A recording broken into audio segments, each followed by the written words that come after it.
Assalamualaikum warahmatullahi wabarakatuh. Saya Afifah Rahmadita dari kelompok 2 akan menjelaskan materi tentang proses desain jasa. Di sini saya akan menjelaskan beberapa proses untuk desain jasa. Yang pertama ada pengertian desain jasa, kedua ada tujuan dalam desain jasa, ketiga tahapan desain jasa, yang keempat ada alat desain jasa, dan yang kelima ada contoh. Pengertian desain jasa.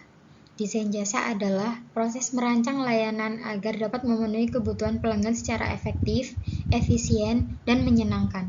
Fokus utamanya adalah pengalaman pengguna user experience. Proses perencanaan dan pengorganisasian elemen-elemen layanan termasuk orang, infrastruktur, komunikasi, dan komponen material dengan tujuan untuk meningkatkan kualitas layanan dan interaksi antara penyedia layanan dan pengguna.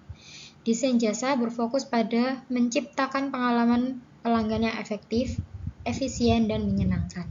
Tidak hanya tentang bagaimana layanan terlihat, tetapi juga bagaimana layanan dirasakan dan berfungsi secara keseluruhan. Assalamualaikum warahmatullahi wabarakatuh.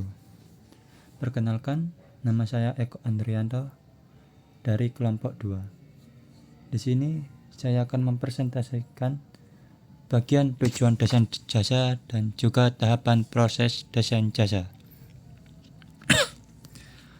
Tujuan desain jasa. Yang pertama, desain jasa memiliki tujuan untuk memberikan pengalaman yang menyenangkan, mudah, dan konsisten. Yang kedua, desain jasa juga bisa meningkatkan efisiensi operasional. Seperti apa jika kita mendesain bagian layanan jasa dengan seefisien mungkin, itu dapat meminimalisir risiko suatu kesalahan dan juga mempercepat kinerja. Yang ketiga, membedakan layanan dari kompetitor. Desain jasa juga memiliki tujuan untuk membedakan suatu layanan dari kompetitor. Seperti halnya kita buat contoh, toko A mempunyai 2 karyawan dan juga toko B juga mempunyai 2 karyawan. Mereka sama-sama memiliki usaha di bidang penjualan rokok. Tapi toko A hanya melayani di bagian kasir saja. Dua karyawan tersebut melayani di bagian kasir saja. Sehingga pelayanannya ya hanya itu saja. Tapi toko B beda. Dia saat ada pelanggan mengucapkan selamat datang, melayani customer dengan ramah, dan biasanya ada yang membuka pintu saat pelanggan datang. Itu juga ada. Kita anggap saja toko B juga seperti itu. Itu kan dapat membedakan antara dua toko tersebut dari desain jasa mereka. Walaupun tidak langsung dipandang, tapi untuk kedepannya itu bisa meningkatkan potensi agar mereka bisa lebih maju di bagian toko B. Seperti itulah. Yang terakhir, menciptakan nilai tambah melalui inovasi. Seperti yang saya tadi bilang di toko A dan toko B, inovasi dari layanan tersebut yang baru, yang benar-benar tidak ada dari kompetitor lain. Baiklah, mari kita lanjutkan di bagian tahap proses desain jasa. Tahap-tahap dari proses desain jasa meliputi yang pertama yaitu penemuan. Dengan cara apa? Menggali informasi tentang kebutuhan pelanggan, observasi, wawancara, atau riset pasar. Yang kedua, interpretasi.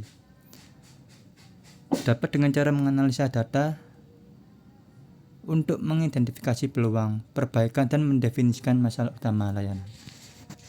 Yang ketiga, ideasi. Ideasi itu untuk menghasilkan ide-ide kreatif untuk bagian desainnya agar dapat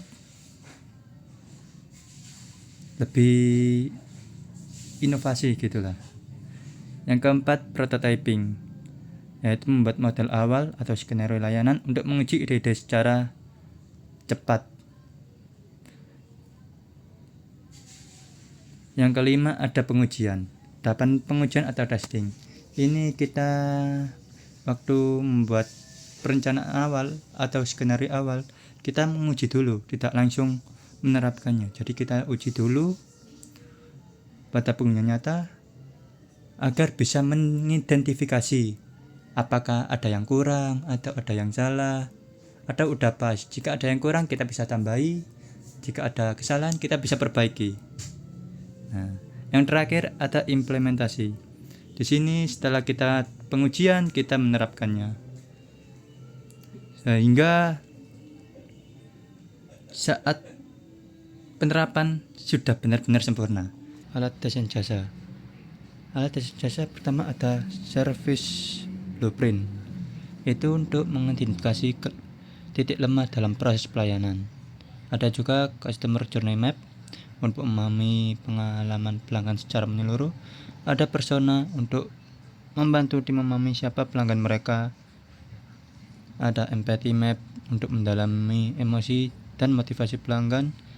Dan ada touchpoint metric untuk mengorganisasi semua interaksi layanan dengan pelanggan.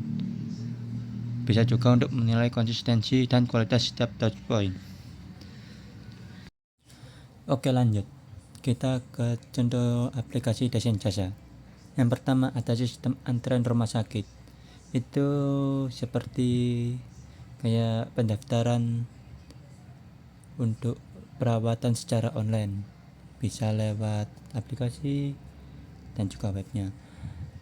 Ada lagi layanan pemesanan makanan online seperti GrabFood, ShopeeFood, dan yang lain-lain. Ada juga pelayanan pelanggan di bank. Nah, seperti layanan customer service saat di aplikasi gitu kan ada customer service-nya, ya kurang lebih seperti itulah. Yang terakhir ada check-in mandiri di bank. Sekian dari saya, terima kasih. Wassalamualaikum warahmatullahi wabarakatuh.